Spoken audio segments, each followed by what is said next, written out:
This is problem 9-38E. It begins on page 515 and runs into 516. The figure for it is, in fact, on page 516. Use the formulas in the appendix to complete the following according to the instructions given. Part A, determine the reactions and draw the complete shearing force and bending moment diagrams. Report the maximum shearing force and the maximum bending moment and indicate where they occur. There's 4 parts, A, B, C, and D. We'll go through each and I'll read them before I work them. So we'll just start with part A. And I'll draw the figure on the board so that we can reference it. It's a cantilever beam, but it's statically indeterminate because there is a reaction support out at the end, and we'll call that C. There's a load at B of 1,200 pounds force, and there's a 10-foot span from the wall to the load and an 8-foot span from the load to the reaction. So let's start with part A. By the way, if you look up A25 appendix case B, you'll find that that matches, and so L is 18 feet, A is 10 feet, B is 8 feet, and the load P is 1,200 pounds force. Okay, that way we can use the equations that are given for the solution for this beam in the appendix. The way it goes, so we're solving part A, the reaction at A is given as PB over 2L cubed times 3L squared minus B squared. And so all we have to do is plug in the load we're given, 1,200 pounds force, along with all the geometry. So B is 8 feet, for example, and so on. 2L cubed, 18 feet cubed. And let's see, what else? Well, then we've got the term in the parentheses, 3 times 18 feet squared, is 3L squared, less B squared. Well, B is 8 feet, so 8 feet quantity squared. Okay, and so this should give us the reaction in pounds force because feet cubed in the numerator cancel with feet cubed in the denominator. In fact, I got about 747.3 pounds force for the reaction at A. Now, I didn't draw this, but if you look back at case A25, you'll see what or how the reactions are given. In fact, it's probably worth it to flip back there at this point. Let's see. Beam deflections. And then appendix 25. Here we are. And case B. Now, there is, of course, a reaction at the wall, and that's the magnitude of reaction we've just computed. But there's also a moment at the wall as well, okay, because this is a cantilevered beam. And so along the way, there's one more thing I did not do in my solution, but I'll add that in now that I notice it here. There's an equation for the moment at A, of course, and the reaction at C. We'll compute those. There's also an equation for the moment at B. Now, B is the point where the load is applied. I didn't include that in my solution. If you get the PDF of the solution, you won't see it. But I'll include it here in the video because it will help us verify that our shear and moment diagrams are correct once we've made them. All right, so let's see. Let's go ahead and get the rest of the reactions. The reaction at C is given by A squared divided by 2L cubed multiplied by B plus 2L quantity. Okay, so plug in the numbers. Again, 1,200 pound load. A is 10 feet squared, and then L, the length of the beam, is 18 feet quantity cubed. Okay, and then times the quantity of B, which is 8 feet, plus 2 times the length, which is 18 feet. So there we have it. Again, we'll end up with pounds force.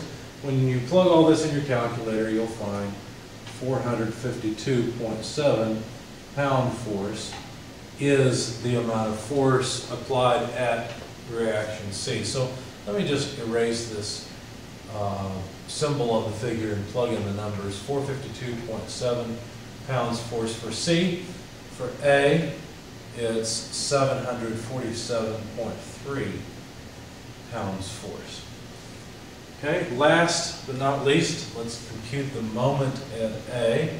It is negative PAB divided by 2L squared, B plus L quantity multiplied. So this is negative 1,200 pounds force multiplied by 10 feet, that's A, multiplied by B, which is 8 feet, and then divided by 2 times 18 feet squared in the denominator, and then multiplied by B plus L. But B plus L would be 8 feet plus 18 feet. T's and pluses look a lot alike. So let's see. We'll have feet times feet times feet is feet cubed, divided by feet squared will give us foot-pounds of moment. So when you plug this into your calculator, you'll find about negative 3,851.9 foot-pounds force of moment load at the wall. Okay, so there's the magnitude of the load. Now we have to be careful here because there's a sign associated with it. But I'll just write it in here, negative 3,851.9 foot-pounds force. All right, now that we've got all of the reactions, I'm going to go ahead and erase this bit over here. And that way I've got some space for the bending moment and the shear diagram. So let's start off with shear.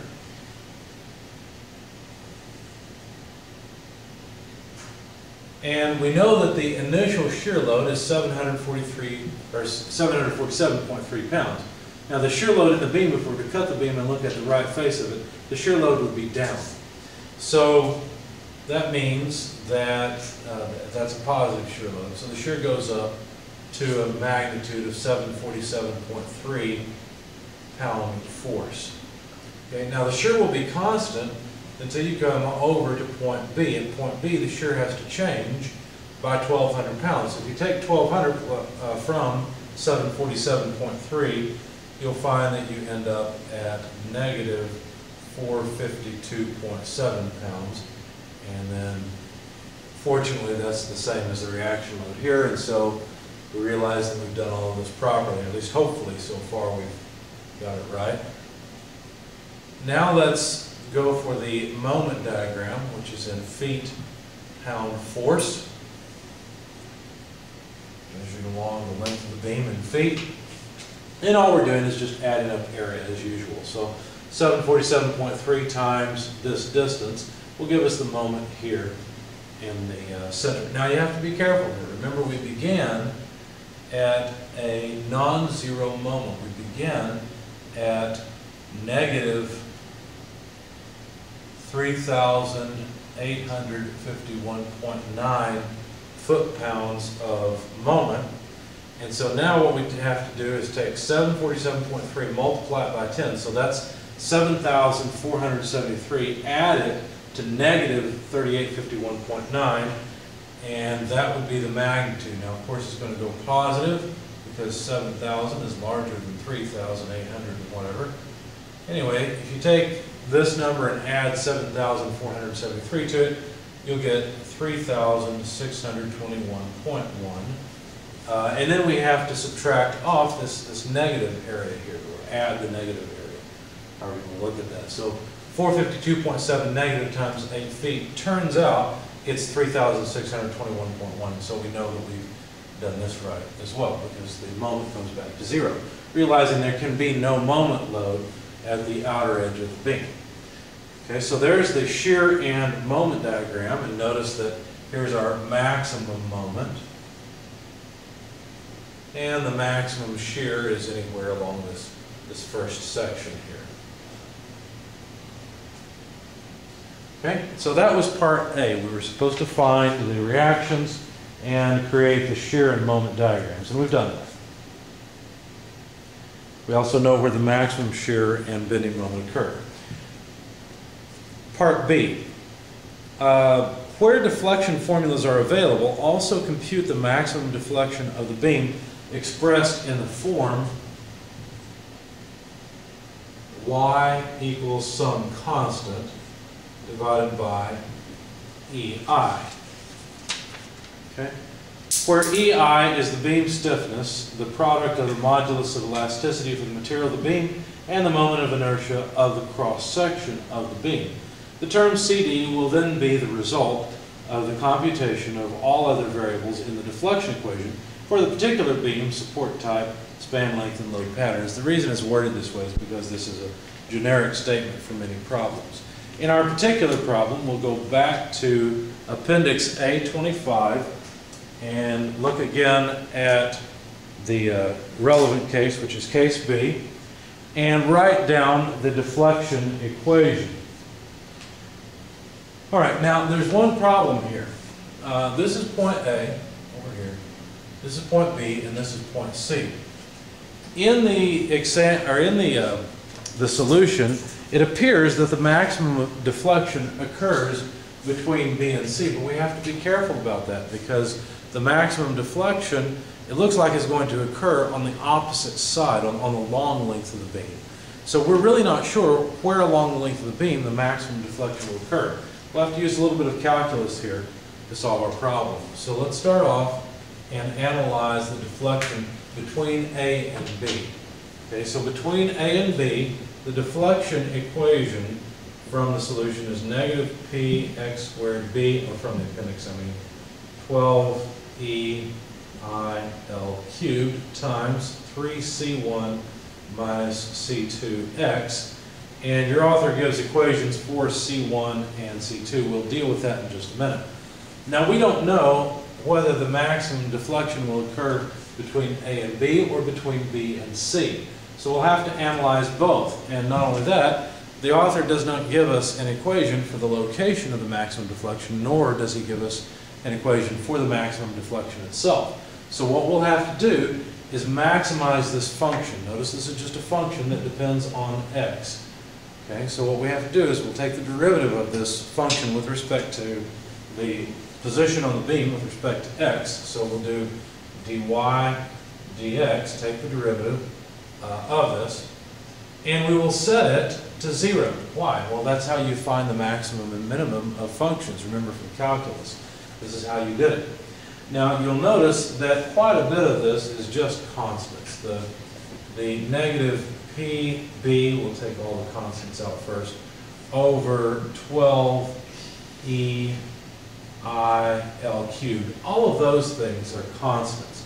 That leaves us with x squared 3c1. Okay.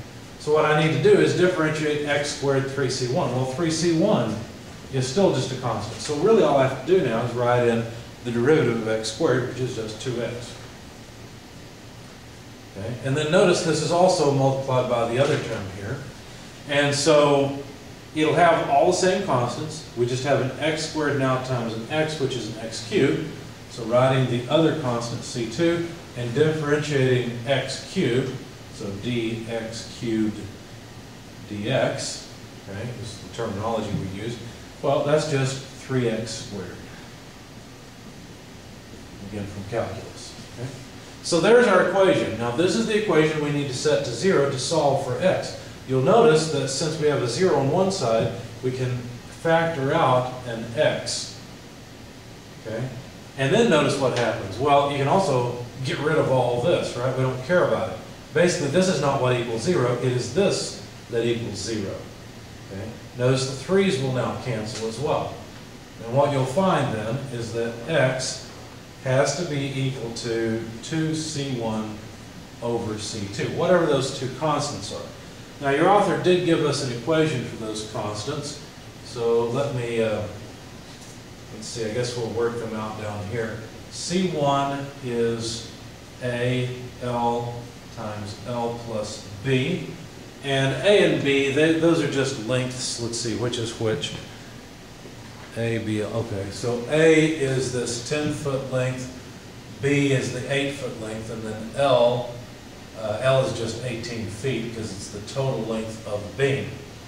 Okay, so I'm not going to belabor the point. You see what A, B, and L are. It's just math. It's just plug it into your calculator. This comes out to 4,680, and the units are cubic feet because we have feet times feet times feet. Okay. C2 is given as the quantity of L plus A in quantity multiplied by L plus B in quantity plus A times L. Again, you know what A, B, and L are.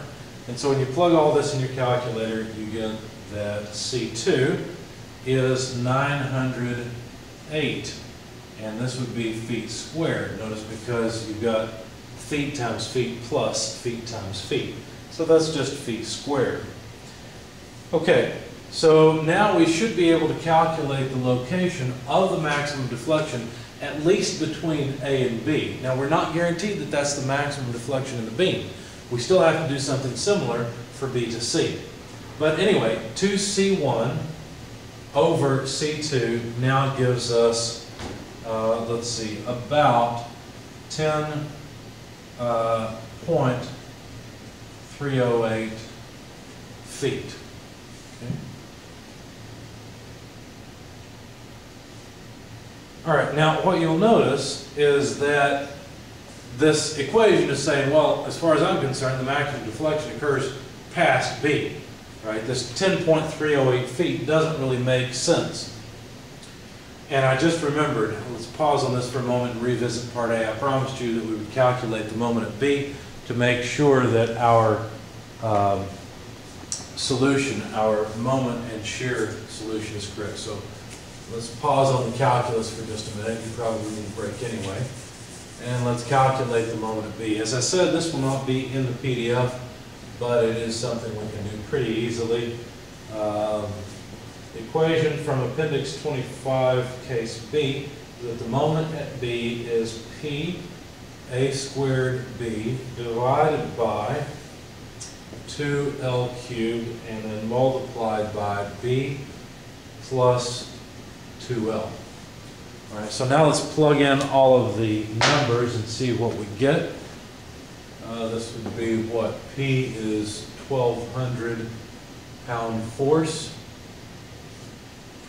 A is 10 feet and it needs to be squared. B is 8 feet. And then 2L cubed would be 18 feet cubed. And then finally B is 8 feet plus 2 times L. L is 18 feet. Okay, I didn't miss a square anywhere, I don't think. Let's check our units. Pounds force, feet to the fourth over feet cubed. So yes, this would be foot-pounds force, which is a moment.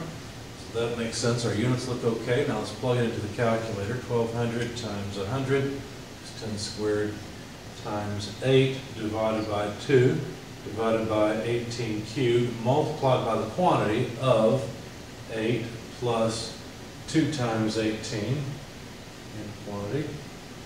All right, looks like the moment is 3,621.4 or so foot-pounds force. And that's the moment at B, and that's within reasonable agreement with what I had.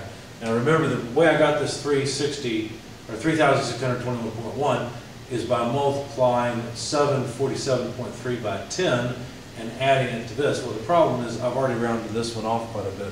So it's not a surprise to me that these disagree after the decimal place. To me, this is validation that I, in fact, have the correct moment in my moment diagram, so my shear moment diagram should be fine.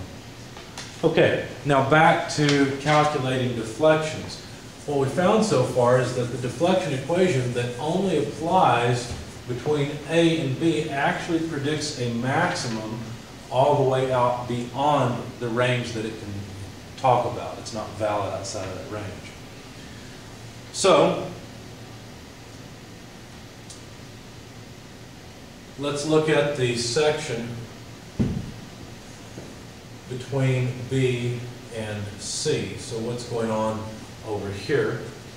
Well, there, the deflection y is equal to negative p a squared v divided by 12 I L cubed times 3L squared b minus v squared times 3L minus a. Okay, so a lot of mess. And by the way, they're measuring x in this direction, but they're measuring v off the right support. Okay? So, we're looking for what particular v would give us the largest deflection. So again, we have to differentiate y with respect to x and set it to 0. Now once again, notice that there's just a lot of constants here, right? Negative pa squared over 12 EIL cubed, all of that's just a constant. So we can write it down, but of course we're going to cross it off eventually anyway. And of course, notice the variable is v. That's what we're differentiating with respect to. Okay, so all this is the same for the whole equation, but then we'd have v multiplied by these constants and v multiplied by this whole thing. So it's going to be 3L squared b and dv by dv, because notice this v would go in here and be differentiated. Well, that's just 1. Minus, then we'd have v cubed. So we need the derivative of v cubed with respect to v, which is just 3v squared, and then the constant, 3L minus a. Okay, so there's the derivative of y with respect to v. Again, notice we'll cross this off because it's not that, it's the 0. The 0 must be this. Okay, and what this has, it's got 3 in it. We can cancel the 3. So we've got essentially that L squared b equals 3L minus a multiplied by v squared. And so we should be able to calculate v, or solve for v, from this equation. It would just be the square root. So what am I going to do? Well, I'm going to divide this out and then take the square root. So L squared b divided by 3L minus a, and then square root should give us v. Okay, now plugging in the numbers, I've already pointed out what a, b, and l are.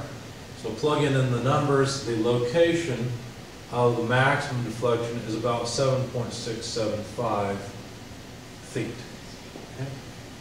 Now that means the maximum deflection is not quite to the load, but pretty close. So both these equations, notice, are predicting that the maximum deflection is between B and C. They're in agreement. I would not trust this one because this equation should not apply outside of the range. But for the sake of argument, let's just add these two together and see how close they are. Because we should get about 18 from them. In fact, you can see you do get about 18 because 7 and 10 are 17. We've got 6 and 3 here. Now this one's slightly off. Again, the reason this number is slightly off and slightly wrong is because the equation here doesn't apply outside of the range A to B. So what we've learned from all of this is that the maximum deflection still occurs to the right of the load and is located at that point from the right support. Okay, so now we know where the maximum deflection is located. So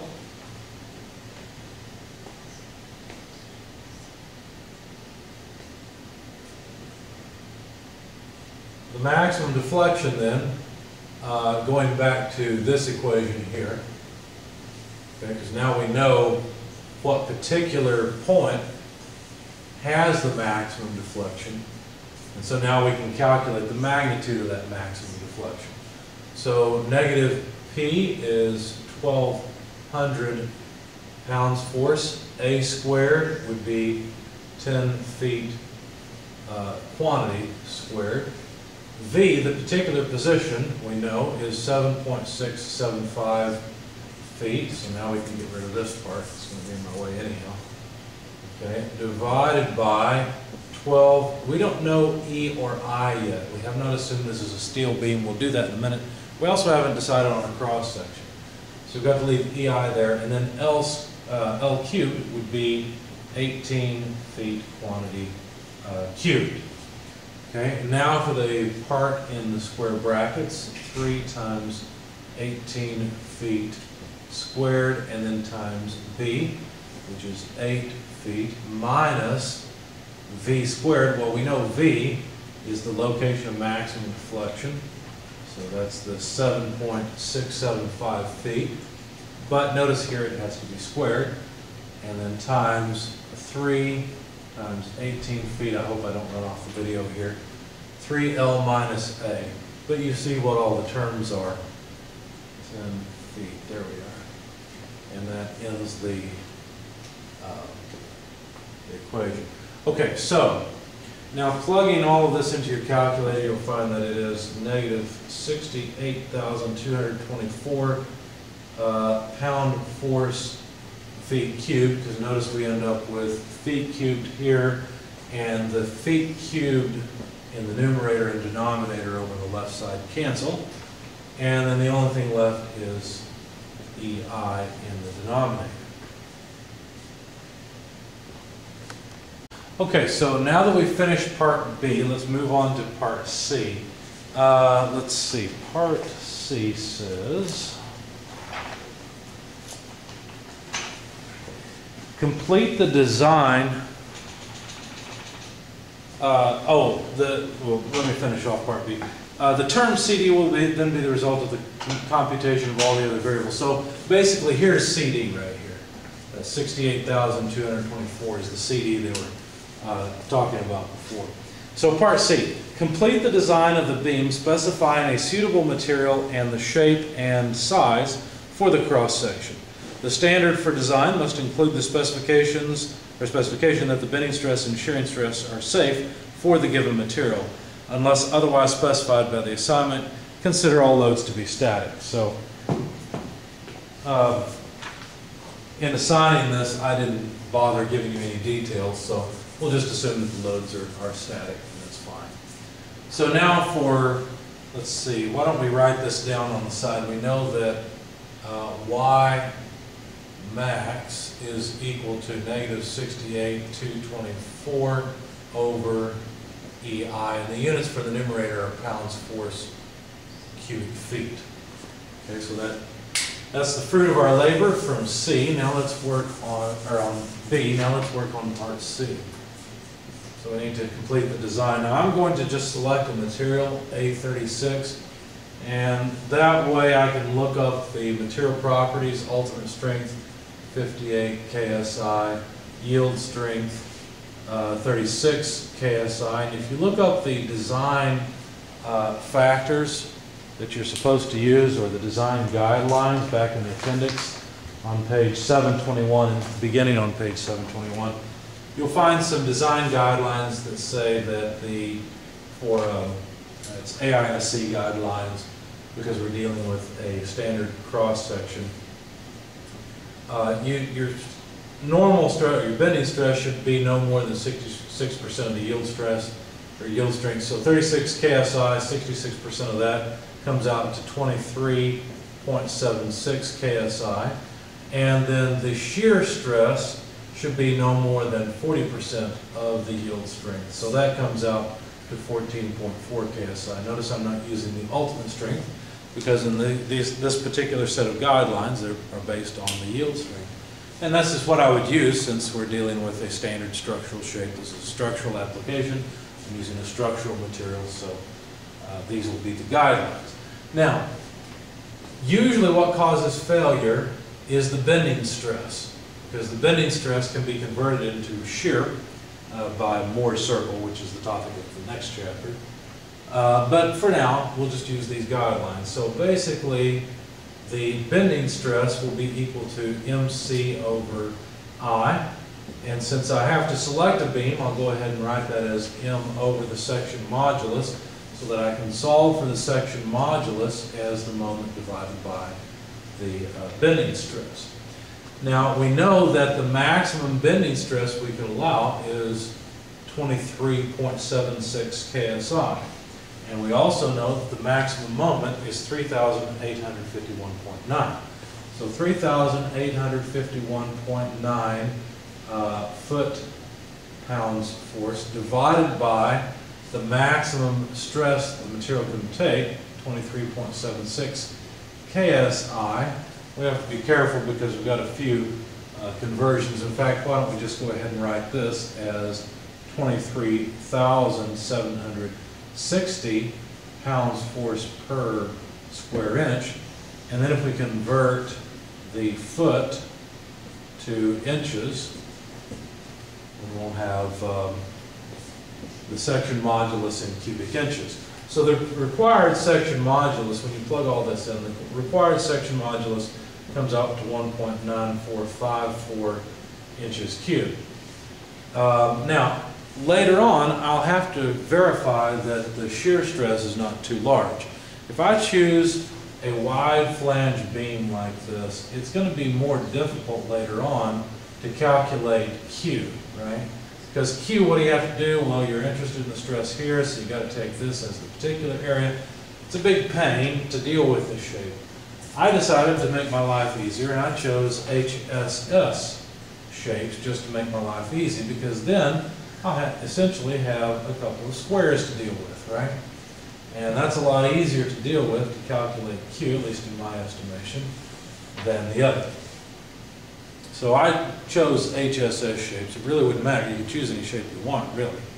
But that's what I chose to design around. So if you go and you look up the section moduli, you'll find that the smallest HSS section with at least 1.9454 cubic inches of section modulus is the 3 by 3 by quarter.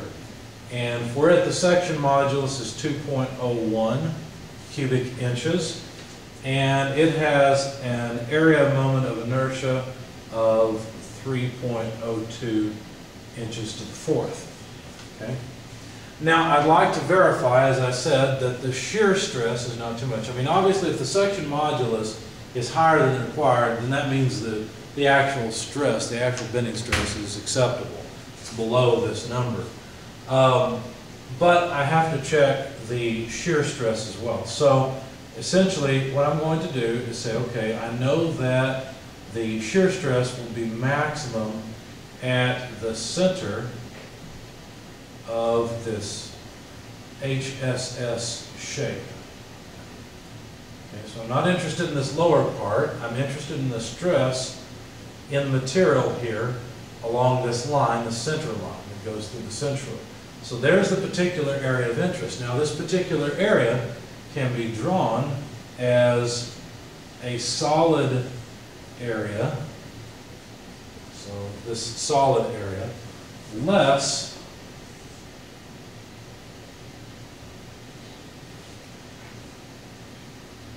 the cutout area. Okay, so if I want to calculate Q for this shape, if I calculate area times distance to centroid minus area times distance to centroid here, I'll have exactly the area of this times the distance to its centroid, and I won't have to bother with the mess of finding the centroid of this more complicated area. So basically what I'm saying here is Q will be equal to, I need this area, well, that's 3 inches by 1.5, right? So 3 times 1.5, and I won't write the inches in here. It's obvious we're working in inches, and we should end up with Q in cubic inches because we've got area times length. So there's the area, 3 times 1.5, and the centroid is obviously just half of 1.5 up, so that's 0.75 inches. Okay? Now that's too much because I don't have all this area. Some of the area is missing, so I've got to subtract off basically this area multiplied by the height to the centroid of that area that I'm subtracting out. Now we know that the walls are 1/4 inch walls. So what that means is we've got 1.5 inches minus 1/4 inch is 1 1/4 inches. Okay, so the height of that is 1 1/4 inches. And we have to multiply it by this width. Well, the overall width is 3 inches minus 1/2 inch, because we've got 2/4 inches, gives us 2.5 inches for the width of this area. So times 2.5. And then the centroid of this area would be up at 1 1/4 inch over 2. So 1.25 over 2. Okay?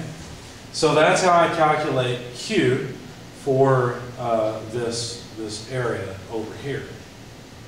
When you plug all this in your calculator, if I did it right, if I plugged it all in right, what I got is 1.421875 cubic inches. Okay, so there's Q. Why do we need Q? Well, we're trying to verify that the shear stress is not too large. Okay, so let's do that. How do we calculate the shear stress? Well, it's VQ over IT. V is the shear load. Well, the maximum shear load is this 747.3 pounds.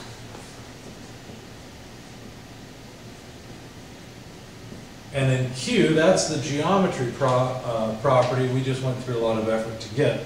1.421875 cubic inches.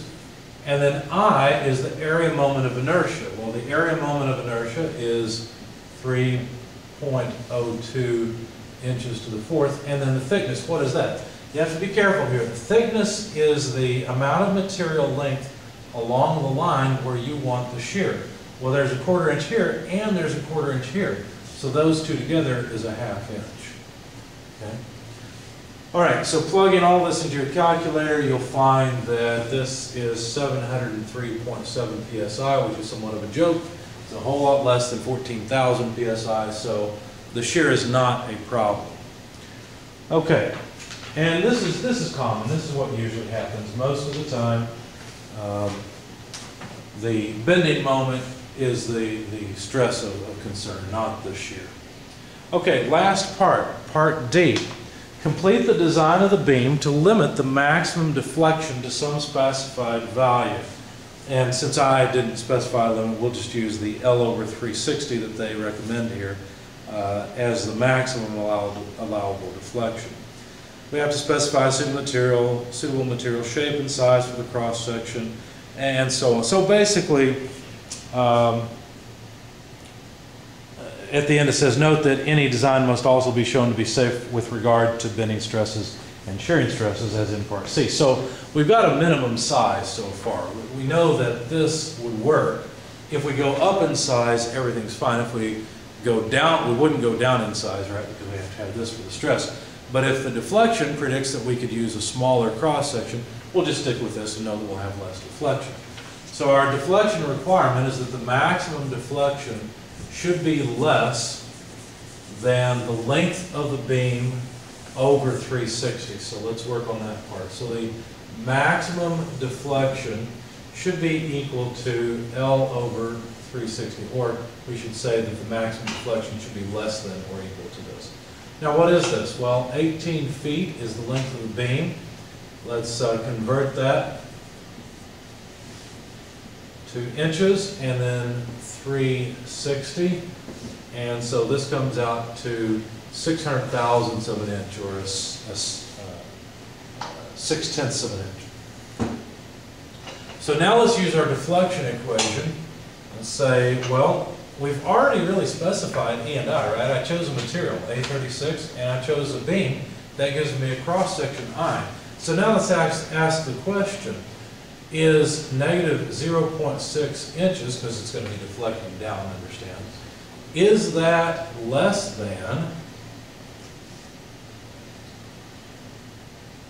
or I'm sorry, is that more deflection than negative 6.8224 pound-force cubic feet per EI, where we're going to plug in EI as, of course, 30E6 PSI, because we're talking about steel, and then I, 3.02 inches to the fourth, because that's the beam we selected. Okay. Now, again, we'll have to convert the feet, so 12 inches per 1 foot quantity cubed gets rid of the feet, and should take care of all of our units. We'll have pounds cross off.